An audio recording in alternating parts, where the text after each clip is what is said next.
तो प्लेटू के लिए सबसे पहली नीड क्या है कि लावा दूर तक फैले, है ना, जो दरारों के माध्यम से निकले। पहली बात तो दरारों के माध्यम से निकले, तभी जो है बहुत दूर तक फैलेगा। अगर छेद से निकलेगा तब भी उतनी दूर तक नहीं फैल पाएगा। तो दरारों के माध्यम से निकले, दूर तक फैले, इसके लिए लावा पतला होना चाहिए।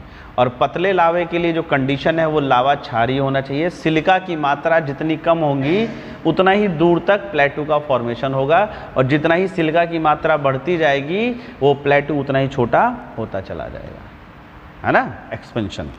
तो ये पहली नीड है। आइए हम लोग आते हैं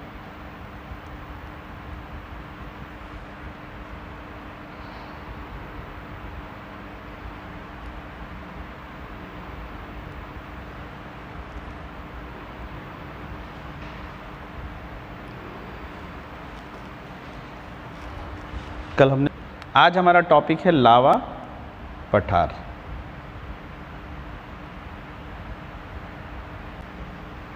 लावा प्लेटू। तो देखिए प्लेटू का मतलब कि ये लावा निकले,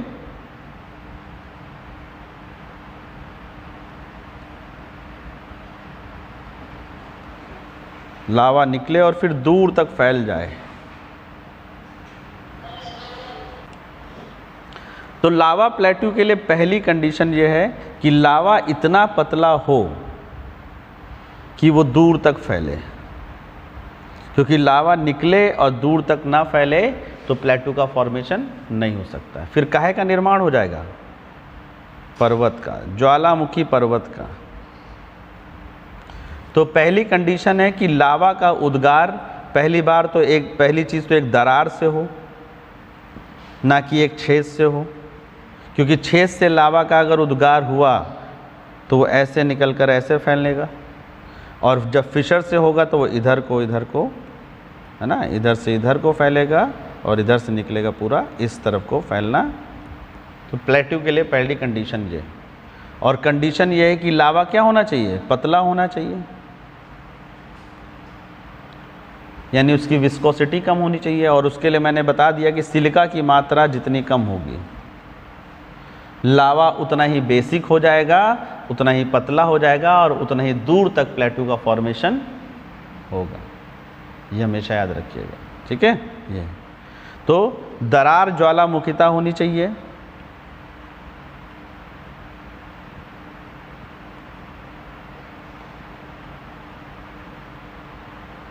फिशर वोल्केनिज्म, दरार ज्वालामुखिता, है ना। और लावा बेसिक या क्षारीय होना चाहिए। लावा कैसा होना चाहिए? बेसिक या क्षारीय होना चाहिए। और इसी प्रोसेस से जो आपके ओशन होते हैं,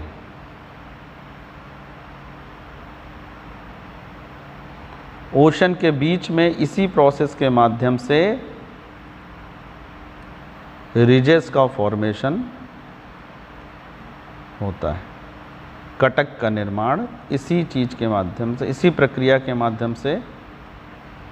तो कॉन्टिनेंट पे हुआ तो प्लेटू का फॉर्मेशन हो गया, ओशन में हुआ तो क्या हुआ? रिजेस का फॉर्मेशन। क्यों? क्योंकि देखिए वहाँ खौलता हुआ निकला लावा, पानी ने तुरंत उसको ठंडा करना, तो उतनी दूर तक फैलने नहीं पाया। समझ गए ना? उतनी दूर तक फैलने ही नहीं पाया। और दूसरी चीज़ है लगातार एक्सपेंशन हो रहा है, तो इससे पहले कि वहाँ पर एक माउंटेन बने उससे पहले वो आगे खिसक जाता है। ये भी तो दिक्कत है ना। वहाँ पर जो ओशन के अंदर जो दरार है वो लगातार फैलती जा रही है, और फैलती जाने की वजह से मान लीजिए पहले एक छोटे से कटक का निर्माण हुआ, फिर पीछे चला गया वो, फिर एक नया ऐसे फैलता चला जाता है। पानी को तो वो जब निकलेगा तो पानी से उसमें धुआं भले छूटना शुरू हो जाएगा, और ज़्यादा दूर फैले इससे पहले ही लावा ठंडा हो जाएगा। तो निर्माण वहाँ पर प्लेटू की जगह किसका हो जाएगा? कटक का। ये है। तो वही दरार ज्वालामुखिता यानी फिशर जो वोल्केनिज्म की एक्टिविटी है, जब कॉन्टिनेंट पे होती है और क्षारीय लावा के माध्यम से होती है तो उससे निर्माण होता है प्लेटू का, पठार का। और जब ओशन में होती, क्यों? क्योंकि देखिए ओशन की जो चट्टानें होती हैं वो बेसाल्टिक होती हैं। बेसाल्टिक यानी बेसिक। तो वहाँ की चट्टानों से जो लावा निकल रहा है ओशन में वो क्षारीय है। तो क्षारीय लावा निकलने के बावजूद वहाँ पर पठार का निर्माण ना होने की वजह है कि जल्दी ठंडा हो जाता है, और यहाँ पर ठंडा नहीं हो पाता तो दूर तक फैलता चला जाता है ना। वजह यही है, क्षारीय लावा ओशन के अंदर भी निकल रहा है, उसकी वजह है कि वहाँ की तो चट्टानें ही क्षारीय हैं, है ना, और यहाँ पर भी निकल रहा है कॉन्टिनेंट में भी, ठीक है। क्यों? क्योंकि जो चट्टान नीचे जा रही है उसमें वो क्षारीय और भारी चट्टान नीचे जाती है, और भारी चट्टान होगी कौन सी? जिसकी क्षारीयता ज़्यादा होती है, बेसिसिटी ज़्यादा होती है, हमने बताया था ना। और वो क्या कर देता है? उसकी डेंसिटी कम कर देता है सिलिका, और सिलिका कम, और सिलिका की क्वांटिटी कम होगी तो डेंसिटी बढ़ जाती है, यानी भार बढ़ जाता है। तो भारी चट्टान तो नीचे जाती है, भारी का मतलब बेसाल्टिक, और बेसाल्टिक चट्टान नीचे जाएगी तो उसमें सिलिका की मात्रा कम होगी, लावा कौन सा बनेगा वहाँ पे? बेसिक। वो बेसिक लावा निकल कर ऊपर आएगा और फैलता चला जाएगा। ये हमेशा ये कॉन्सेप्ट है साइंस का, है ना। अगर उसी की जगह हल्की वाली प्लेट नीचे जाती है तो लावा अम्लीय निकलता ज़्यादा, है ना, ये सारी चीज़ें। तो इसीलिए 10% लावा क्या है? एसिडिक है, और 90% लावा बेसिक है। तो वही प्रोसेस अगर ओशन के अंदर हो रही है तो उससे फिर प्लेटू नहीं बनेगा, आपका रिजेस कटक का निर्माण होता है, ठीक है। अब कटक की फोटो आप देख ही चुके हैं।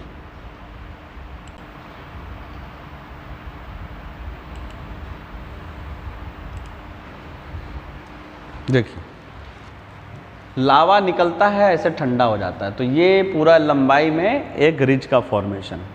फिर वो फैल गया, फैलते फैलते पहला वाला यहाँ आ गया और नया वाला यहाँ पे। इसीलिए जो दरार होती है उससे दूर जाने पर आयु बढ़ती जाती है। और सबसे यंगेस्ट रिज या कटक कहाँ पे बनती है? दरार के पास में। इस तरीके से ओशन में जब यही प्रोसेस होती है तो दरार का निर्माण होता है, और ओशन के बाहर यही प्रोसेस होती है तो प्लेटू का फॉर्मेशन होता है। याद रखिएगा, ठीक है, जिसको हम लोग पठार कहते हैं। तो वर्ल्ड के कुछ इंपॉर्टेंट प्लेट्यूज देखते हैं, कुछ पठारों को ढूंढते हैं। एक पठार है आपका आइसलैंड में, तो बताइए आइसलैंड कहाँ पर?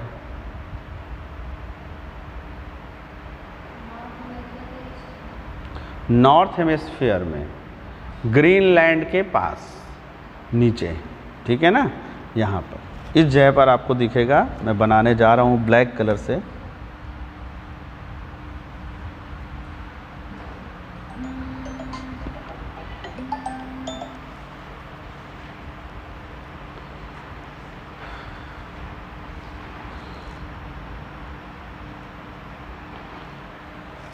नॉर्थ अमेरिका में यहाँ सामने की तरफ यहाँ ढूंढिए, यहाँ पर मिलेगा आपको आइसलैंड। मिला?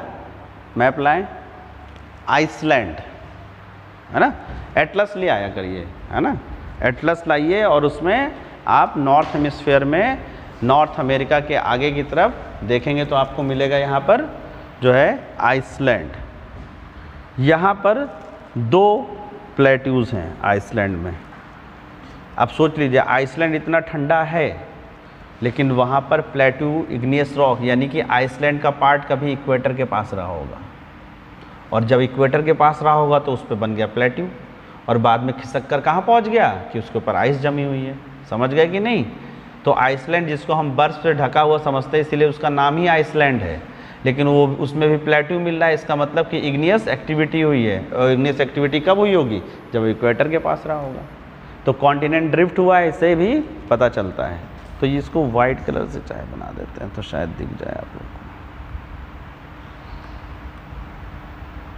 ये देखिए वाइट कलर से, वाइट डॉट मैंने वहाँ पे बनाया आइसलैंड की जगह पे। दिखा कि नहीं दिखा? ठीक है। यहाँ पर 2 मेन प्लेटू हैं। एक का नाम है लाकी, LAKI। लोकी मत लिख दीजिएगा, लोकी तो एक कैरेक्टर है। LAKI, लाकी, लाकी है वहाँ पर। और दूसरा का नाम है एंट्रीम, जिसको हम अंतरिम जैसे बोलते हैं। लाकी है प्लस एंट्रीम। ये 2 पठार आपके आइसलैंड पे पाए जाते हैं। वो देखिए वाइट कलर का जो डॉट है वो आपका आइसलैंड है, उसके ऊपर आपको ग्रीनलैंड मिलेगा, है ना, ग्रीनलैंड। फिर उसके बाद आपको यूएसए और कनाडा का बॉर्डर देखिए। नॉर्थ अमेरिका कॉन्टिनेंट खोलिए, उत्तर अमेरिकी महाद्वीप खोलिए, खोला, केवल नॉर्थ अमेरिका का खोलिए, उत्तरी अमेरिका। वहाँ पर यूएसए और कनाडा के बॉर्डर पे आपको एक प्लेटू मिलेगा, कोलंबिया। कोलंबिया रिवर भी है वहाँ पर और स्नेक रिवर भी है, तो वहीं पर आपको मिलेगा कोलंबिया स्नेक प्लेटू। ये देखिए आपका यहाँ पर ऊपर दिख रहा है, यूएस और कनाडा के बॉर्डर पे। तो हम इसको भी रेड कलर से अब फिर से कर रहे हैं। ये बड़ा सा रेड डॉट वहाँ पर, रेड की जगह हम वाइट ही बनाते चलते हैं। ये देखिए वाइट कलर से मैंने, ये है कोलंबिया स्नेक प्लेटू।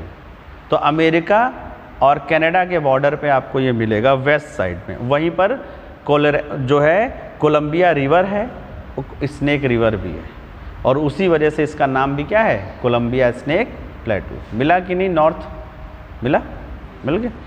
अब देखिए वहीं पर आप नीचे साउथ अमेरिका में चले आइए। पहले नॉर्थ अमेरिका एक जगह, अब दक्षिण अमेरिकी महाद्वीप में आइए। वहाँ पर ब्राज़ील और अर्जेंटीना मिलेगा आपको, कंट्री ब्राज़ील और अर्जेंटीना। उसी के वहाँ पर एक नदी बहती है पराना, और पराना नदी के साथ साथ वहीं पर आपको पराना प्लेटू भी मिल जाएगा, पराना प्लेटू।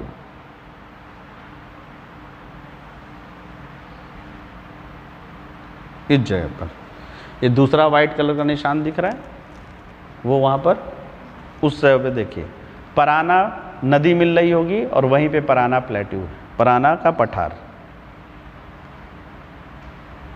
तो ये बॉर्डर पे है ब्राज़ील और अर्जेंटीना, और जो अगला देखने जा रहे हैं वो पूरी तरह से अर्जेंटीना में है, ठीक है। उसी के नीचे आएंगे पैटागोनियन, तो पूरी तरह से अर्जेंटीना में आपको यहाँ पर मिलेगा। देखिए हमने वाइट कलर का डॉट बनाया है इस जगह पर। नीचे देखिए पैटागोनिया, पैटागोनिया देखिए उसमें अपने उसमें मिलेगा। दक्षिण अमेरिकी महाद्वीप का मैप खोलिए, इसीलिए कहते हैं ना रोज़ थोड़ा थोड़ा खोलेंगे तो आपको पता रहेगा कहाँ पर है। हमको तो पेज नंबर याद है 59 अपने में। ये छोटा वाला नहीं चलेगा काम, बड़ा वाला खोलिए, इंडेक्स से खोल लीजिए जाकर, साउथ अमेरिका कॉन्टिनेंट, इंडेक्स, दक्षिण अमेरिका, पराना रिवर और पराना प्लेटू। फिर अर्जेंटीना में ही, प्योर अर्जेंटीना में नीचे जाएंगे आपको, तो वहाँ पर आपको मिलेगा पैटागोनिया प्लेटू। फिजिकल वाले में देखिए ये पॉलिटिकल है, पैटागोनिया लिखा होगा। नहीं मिले तो बताइए, मिला नहीं मिला?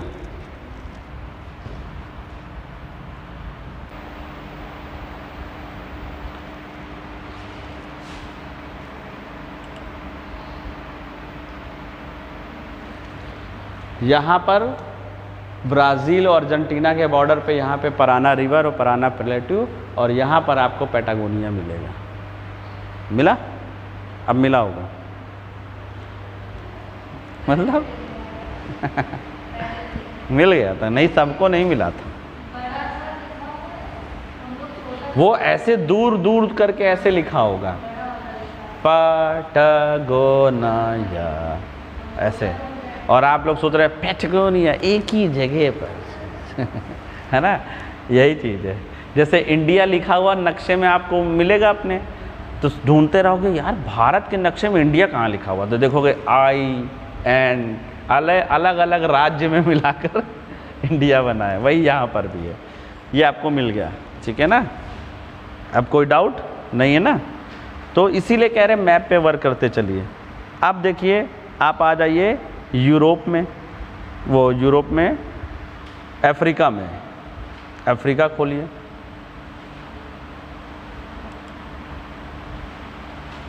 अफ्रीका में पूर्व में एक कंट्री है इथोपिया, यहाँ पर ये अफ्रीका है, ये अफ्रीका कॉन्टिनेंट है।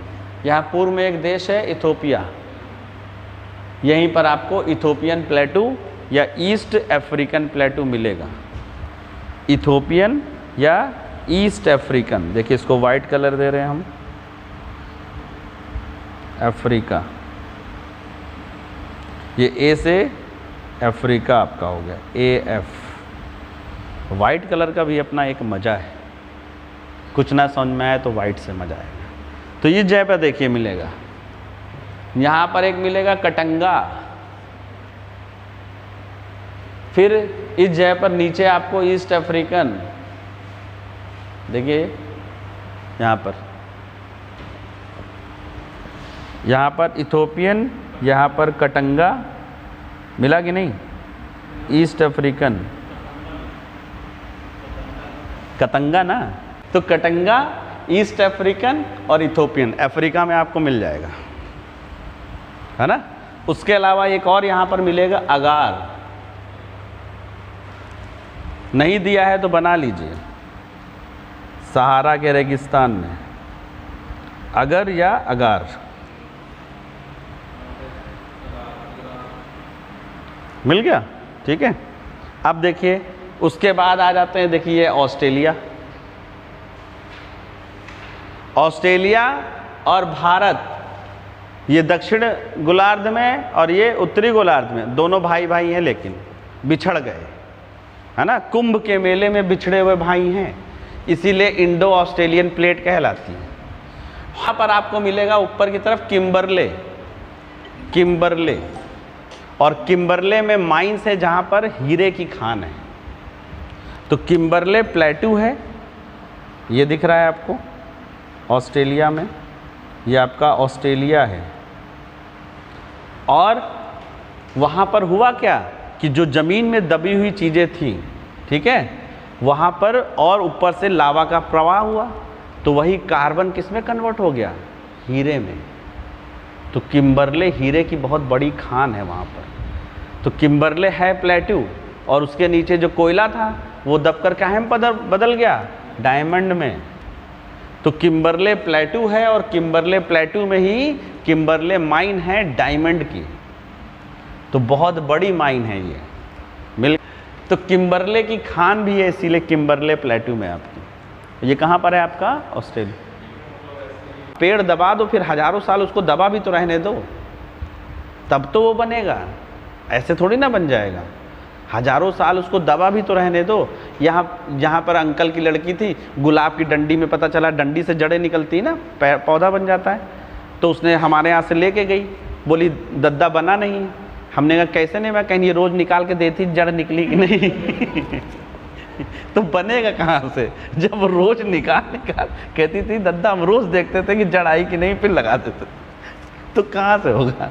तो वही हाल यहाँ है कि आप कोयले को दबा दें, आप क्या करिए, आप पेड़ ना दबाइए, 1000 साल तो उसमें लग जाएगा।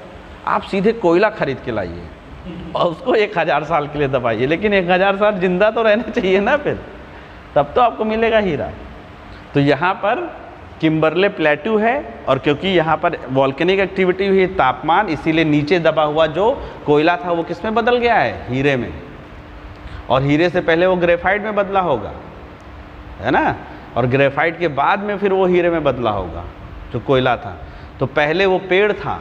सोच लीजिए, नेचर में जो आपका पौधा है, जो पेड़ है, वो हीरे में बदल जाता है। और हमको अगर मिट्टी में दबा दिया जाए, पेट्रोल में बदल जाएंगे हम लोग बदलेंगे पेट्रोल में। आग लगाने का काम है हमारा, सुंदरता का काम तो पेड़ ही करता है ना।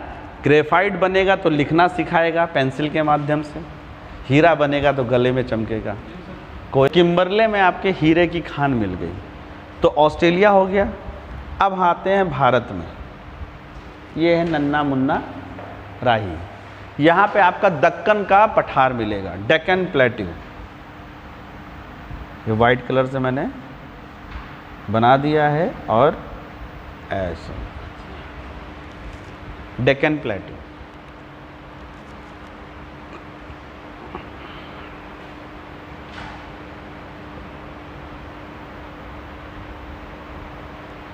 उसके बाद अफ्रीका में फिर से आइए, और यहाँ पर एक कंट्री है साउथ अफ्रीका। अफ्रीका में आइए, एक रह गया था, साउथ अफ्रीकन कंट्री में एक प्लेटू है ड्रैंकेंसबर्ग। साउथ अफ्रीका के यहाँ पर ड्रैंकेंसबर्ग।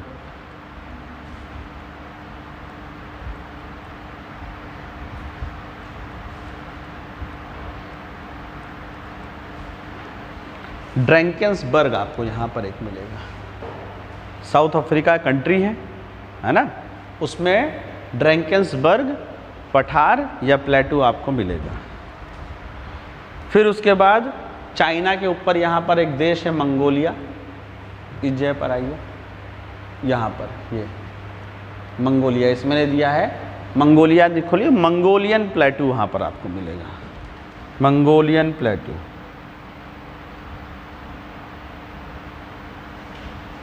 इस जगह चाइना में ऊपर की तरफ, जहाँ से मंगोलों का आक्रमण ले, मैप में मंगोलियन प्लेटू।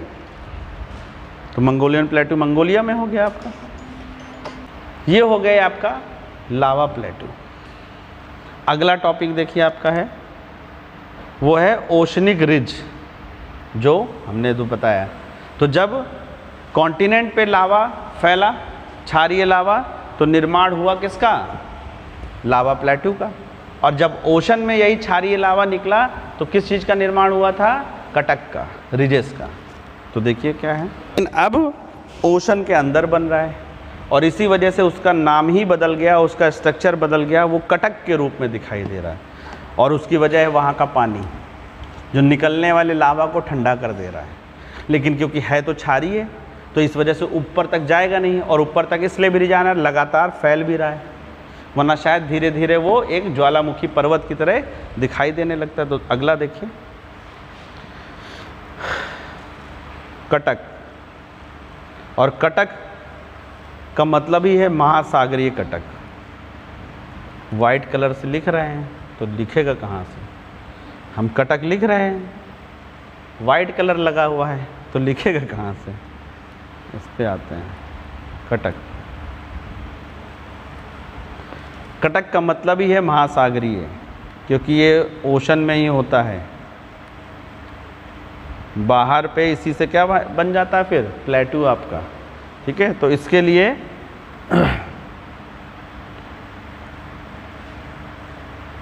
ओशनिक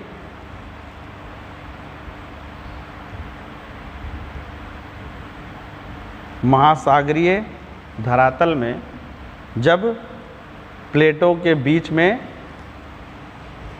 डाइवर्जेंस होता है, अपसरण होता है, तो ये अपसारी प्लेट सीमांत पे बनता है। कहाँ पर बनेगा?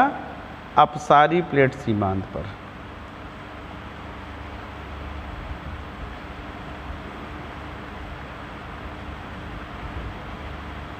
Diverging margins.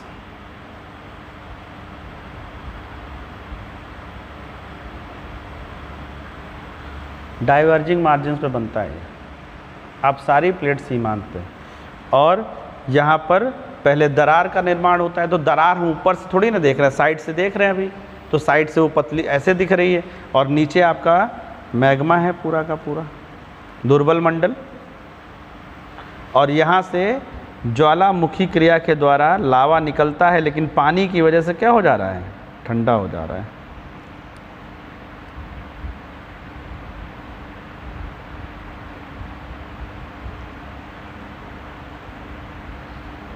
क्योंकि ये ओशनिक प्लेट्स की बात हो रही है यहाँ पर, इस वजह से लावा निकलता है और ऐसे कटक के रूप में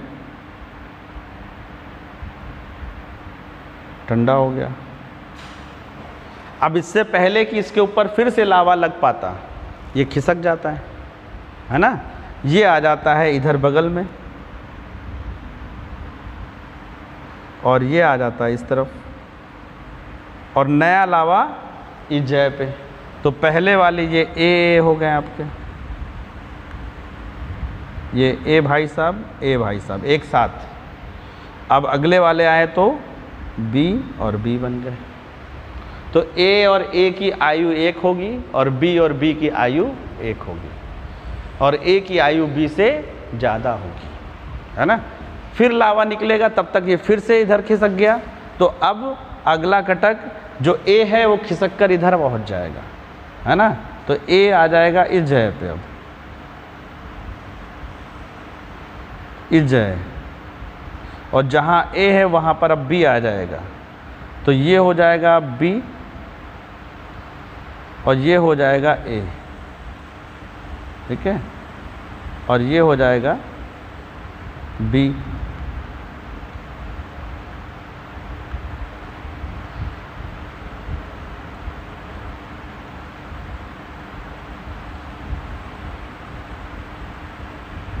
और जो नया बनेगा उसको नाम रख देते हैं सी।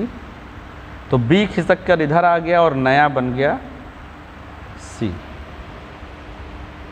और जब इसी को हम सामने से देख रहे हैं ऐसे, फिर ऊपर सरफेस से देखेंगे तो फिर इस तरह का स्ट्रक्चर दिखाई देगा जो हमने अभी देखा था।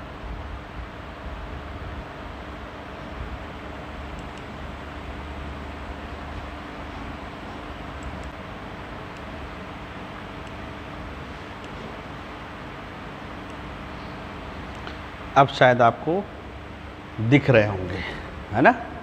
ये लावा निकलता है, ऐसे निकल के ठंडा हो गया, फिर ये इधर खिसकता चला गया, ये इधर खिसकता चला गया, और यहाँ पे नया, देखिए इधर को खिसक रहा है ना। तो ये ऊपर से देख रहे हैं ना, और हमने जो देखा था वो इसको साइड से, अब इसको ऐसे कर दें ऐसे, और ऐसे सामने से देख रहे हैं, हमने फोटो वो वाली बनाई है ना। तो यही होती है ओशनिक रिजेस, ठीक है। और ये और कुछ नहीं, दरार ज्वालामुखिता से ही ओशन के अंदर कटक का निर्माण होता है और कॉन्टिनेंट पर, महाद्वीपों पर पठार का निर्माण होता है। प्रोसेस एक ही है।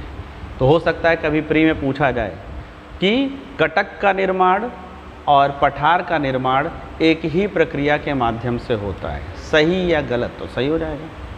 या फिर उन्होंने लिख दिया कि ज्वालामुखी पर्वत का निर्माण और कटक का निर्माण एक ही प्रक्रिया के माध्यम से होता है, तो लगेगा यार ये भी सही है, और उसी को टिक लगा देंगे।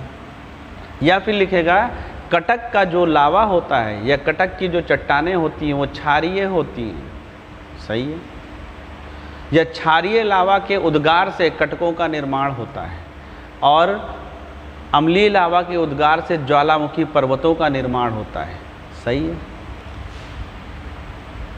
तो देख लीजिए ये कहीं लिखा हुआ नहीं मिलेगा, ये जो आप पढ़ेंगे उसी से मैं ये प्रश्न आपको देखिए बनाकर दे रहा हूँ। मैंने ये कहीं नहीं पढ़े, लेकिन जो आपको पढ़ा रहा हूँ इससे किस तरह से प्रश्न बनाए जा सकते हैं ये आपको दिख रहा है, ठीक है जी। अगला टॉपिक है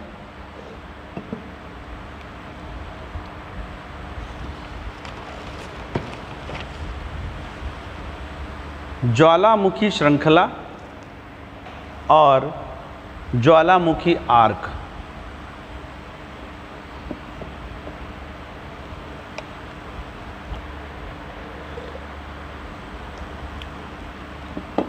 बहुत ध्यान से समझना है, कंफ्यूजिंग बहुत है।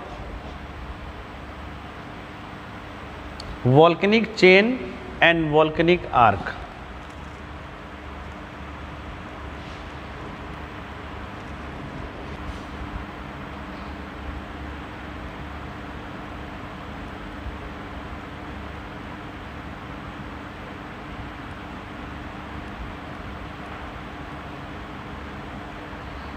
ज्वालामुखी श्रृंखला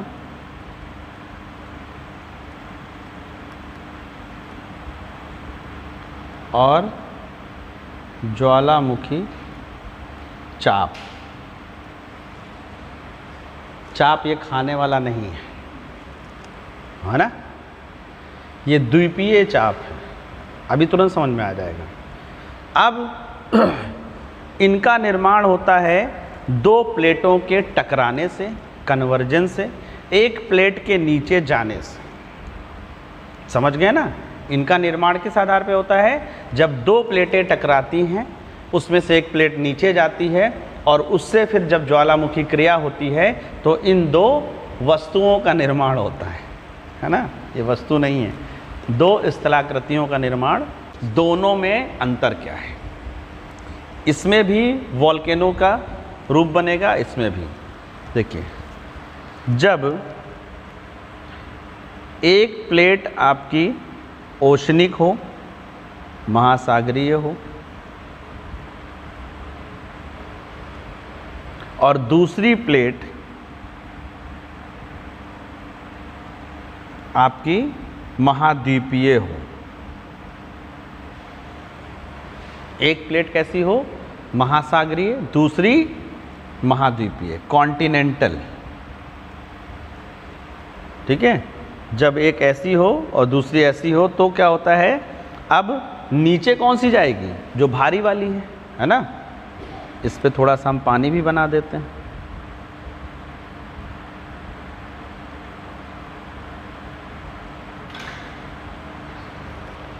ये जो स्ट्रक्चर है इसको क्या कहते हैं? ट्रेंच। और अगर ये 100 किलोमीटर मोटा है तो ये अगर 50 किलोमीटर भी गहराई है तो अच्छी खासी है। ये तो हमने ऐसे पूछ लिया, ठीक है। तो जब ओशनिक प्लेट कॉन्टिनेंटल प्लेट के नीचे जाती है, उनमें टकराव होता है, कन्वर्जेंस होता है, अभिसरण होता है। यानी यहाँ पर प्रोसेस कौन सी चल रही है?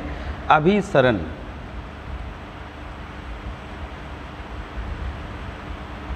कन्वर्जेंस। तो ओशनिक प्लेट नीचे जाएगी, है ना, क्योंकि आप लोग कह सकते हैं कि आखिर बेसिक लावा कभी कभार ऊपर कैसे आ सकता है। तो उसकी वजह है कि यहाँ पर अंदर कौन सी प्लेट जा रही है? ओशनिक। और ओशनिक जो चट्टानें होती बेसाल्टिक होती हैं, और नीचे जाने के बाद ये पिघल जाएगी और काहे में कन्वर्ट हो जाएगी? लावा में। और यही लावा फिर यहाँ पर जो फोल्डेड माउंटेन बनेगा वहीं से ज्वालामुखी क्रिया के माध्यम से आने लगेगा। ठीक है। अब उसके बाद थोड़ी सी प्लेट और अंदर जाएगी, ठीक है, और उसके बाद यहाँ पर उद्गार होगा। और इस तरीके से ज्वालामुखी की या वॉल्केनो की एक चेन बनती चली जाती है ना। एक पूरी की पूरी चेन क्या है? बनती। या फिर इसको हम ऊपर से देखें, हम जैसे ये सामने से देख रहे हैं, अगर इसको ऊपर से देखें तो एक तो वॉल्केनो यहाँ पे बना और एक इसके बगल में उस तरफ बन गया, एक उसके बगल में बन गया, जैसे कटक बन गई ना। अब हम तो सामने से एक वॉल्केनो देख रहे हैं ना, एक इसके बगल में बना, एक इसके बगल में, एक इसके, और जब हमने ऐसे किया तो वॉल्केनो की पूरी चेन दिखेगी आपको। तो जब इस तरीके से न्यू प्लेटें टकराई तो हम सामने अगर ऊपर से प्लेट लें तो एक आपकी जैसे हमने ले ली नास्का प्लेट, और साउथ अमेरिकन प्लेट से आकर वो टकराई, तो टकराने के बाद ये ऊपर से देख रहे हैं तो ये तो अंदर चली जाएगी और यहाँ पर बनेंगे एंडीज माउंटेन, है ना। और एंडीज माउंटेन जो यहाँ पर बनने जा रहा है आपका, उस एंडीज माउंटेन पे यहाँ पर हर जगह आपको वॉल्केनिक एक्टिविटी पूरे में। तो एक वॉल्केनो जो सिंगल हमने दिखाया वो ये है, उसके बगल में एक ये है, उसके बगल में एक ये है, उसके बगल में एक ये है। तो पूरे एंडीज माउंटेन में ऐसे वॉल्केनो की चेन नज़र आएगी। इसी को वॉल्केनो चेन कहा जाएगा। तो इसमें क्या है कि महाद्वीपीय सतह पर जब वलित पर्वतों का फोल्डेड माउंटेन का फॉर्मेशन हो अभिसरण के माध्यम से, और वहाँ पर ज्वालामुखी की एक ऐसे श्रृंखला पाई जाए तो उसको ज्वालामुखी श्रृंखला कहेंगे। समझ गए? इसको क्या कह रहे हैं? Volcanic chain. अब अगर दोनों ओशनिक हों, दोनों ही प्लेट क्या हो जाएं? देखिए यहाँ पे समझ जाइए कि अगला जो ये प्लेट अंदर जा रही है और ये जो फोल्डेड माउंटेन बन रहा है ये बहुत लंबाई में ऐसे बना हुआ है। एक यहाँ पे निकल रहा है, एक उसके बगल में निकल रहा है, एक उसके बगल में निकल रहा है। ये चीज़ ध्यान दीजिएगा, है ना, नहीं तो समझ में नहीं आएगी। और फिर जब हमने ऊपर से देखा तो क्या दिख रहा है? ये पूरा एडिस माउंटेन है, एक ज्वालामुखी यहाँ, एक यहाँ, एक यहाँ, एक यहाँ। क्यों? क्योंकि पूरी की प्लेट अंदर जा रही है। इसको बोल रहे हैं ज्वालामुखी श्रृंखला। ये है आपकी वॉल्केनिक चेन। तो जब ओशनिक और कॉन्टिनेंटल प्लेट्स आपस में कन्वर्ज करती हैं, यानी कि महासागरीय महाद्वीपीय प्लेटें आपस में टकराती हैं और उसमें महासागरीय नीचे जाती है और महाद्वीपीय जो प्लेट होती है उस पर एक फोल्ड का या माउंटेन का फॉर्मेशन होगा और उसमें एक चेन में ज्वालामुखी का निर्माण होता है। तो उसी को ज्वालामुखी श्रृंखला या वॉल्केनिक चेन कहा जाता है। अब बस जस्ट चेंज कर दीजिए, दोनों प्लेटें ओशनिक कर दी जाएं। ये भी ओशनिक है और ये भी ओशनिक। तो जो भारी होगी वो नीचे चली जाएगी, गति जिसकी ज़्यादा होगी, और फोल्ड दूसरे वाले में बनेगा। और ये पूरा का पूरा काम हो रहा है ओशन के अंदर।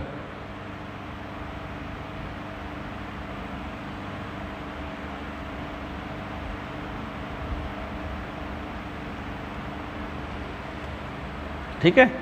तो जब दोनों प्लेटें कैसी हों, महासागरीय हों, और उसमें फिर एक प्लेट का क्षेपण हो जाएगा, नीचे को सबडक्ट कर जाएगी, और उसकी वजह से यहाँ पर फिर मैग्मा का फॉर्मेशन होगा, और फिर ये मैग्मा चट्टानों को तोड़कर यहाँ से बाहर आएगा और इधर भी निकलेगा।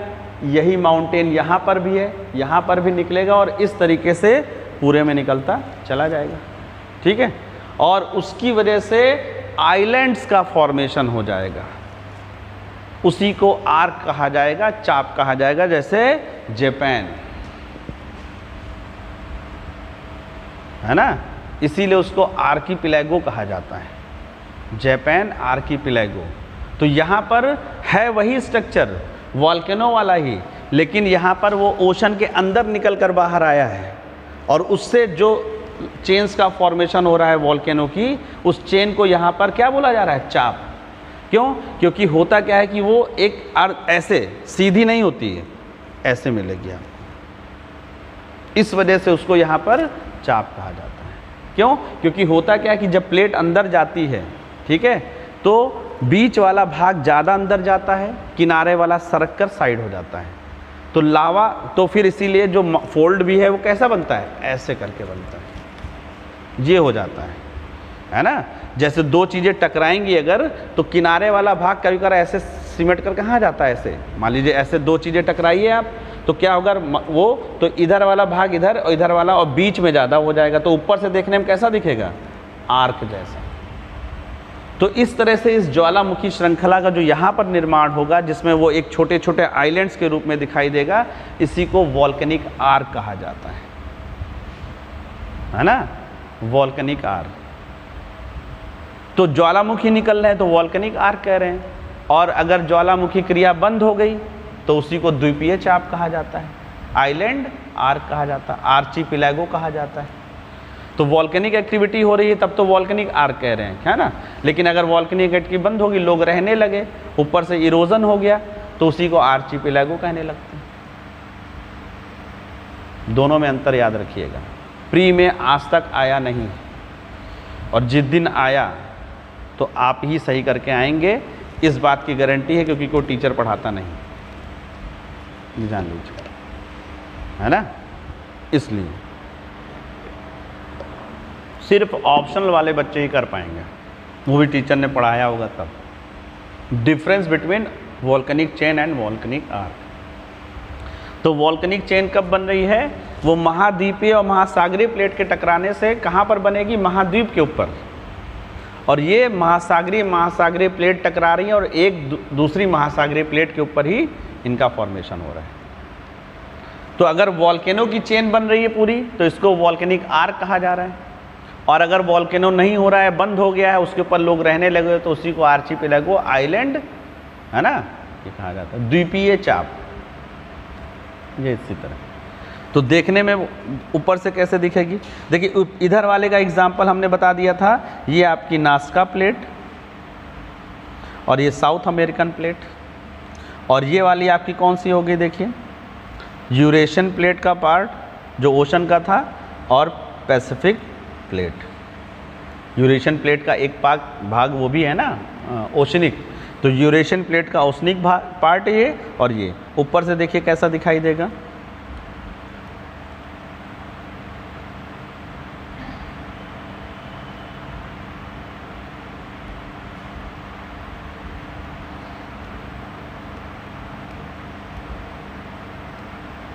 ये इस तरह से ऊपर से दिखेगा, ठीक है।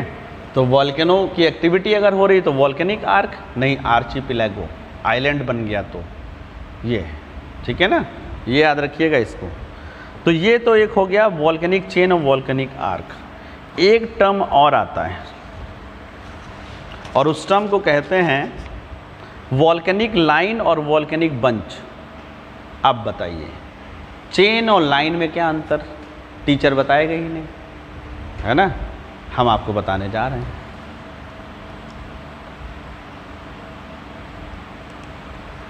यही कंफ्यूजिंग वाली चीज़ें हैं, है ना। तो एक टॉपिक आपको मिलेगा वॉल्केनिक लाइन, रेखा, ज्वालामुखी रेखा। तो ज्वालामुखी रेखा और ज्वालामुखी श्रृंखला में बहुत बड़ा अंतर है, याद रखिएगा। नाम में लगेगा कि ज्वालामुखी श्रृंखला को ही ज्वालामुखी रेखा लिखा हुआ है, लेकिन वो वॉल्केनिक लाइन और वॉल्केनिक बंच।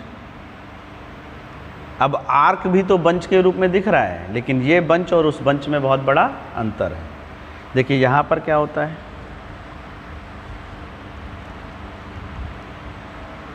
जब कभी एस्थेनोस्फीयर में किसी स्थान पर हॉट स्पॉट का फॉर्मेशन हो जाए,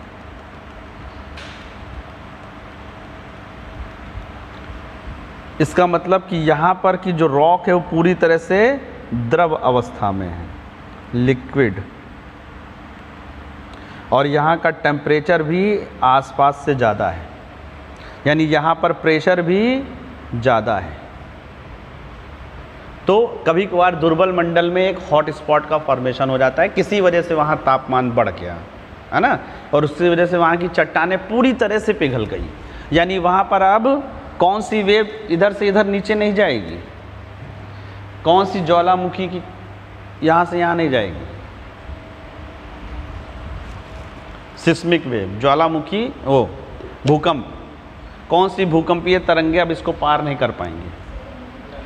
द्वितीयक, सेकेंडरी, प्राइमरी वाली लिक्विड में और सॉलिड दोनों में चलती है। ये क्वेश्चन आ गया, आप समझ लीजिए प्री का, है ना। तो अब जो ये हॉट स्पॉट बन गया है इसको तप्त स्थल बोलते हैं,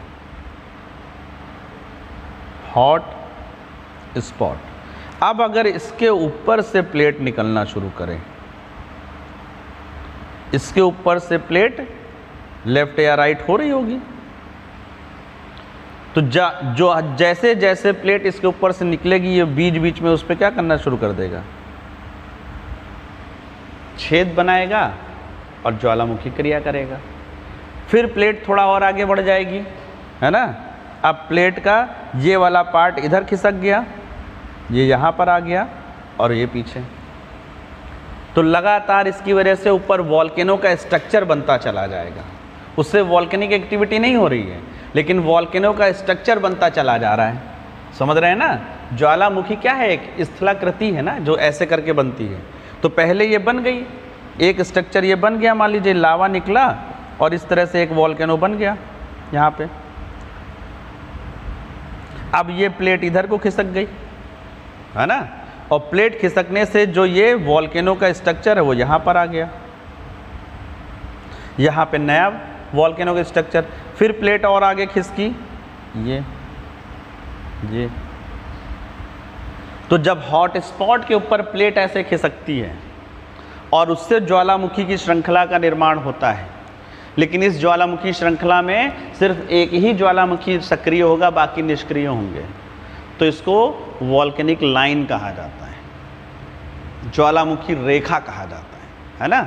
और जब इसी तरीके के बहुत सारे हॉट स्पॉट्स की वजह से अगर बगल में भी, इधर भी, यानी हॉट स्पॉट के ऊपर लाइन की बजाय गुच्छों में जब यही फैल जाएं, तो उसी को वॉल्केनिक बंच कहा जाता है। अब इसमें प्लेट दोनों हो सकती है, चाहे ओशनिक हो और चाहे कॉन्टिनेंटल हो। तो जो ज्वालामुखी श्रृंखला और ज्वालामुखी चाप है वो प्लेटों के छेपड़ से बन रहा है, टकराने से बन रहा है ना। उसमें प्लेट सब्डक्ट वो कन्वर्जेंस की वजह से बन रहा है, अभिसरण, और जो आपकी ज्वालामुखी रेखा है, वॉल्केनिक चेन है, और ज्वालामुखी बंच है, वॉल्केनिक बंच और ज्वालामुखी गुच्छा है, वो हॉट स्पॉट की वजह से बनेगा। तो 4 स्ट्रक्चर बने, है ना। तो चलिए लिखना ही शुरू करते हैं।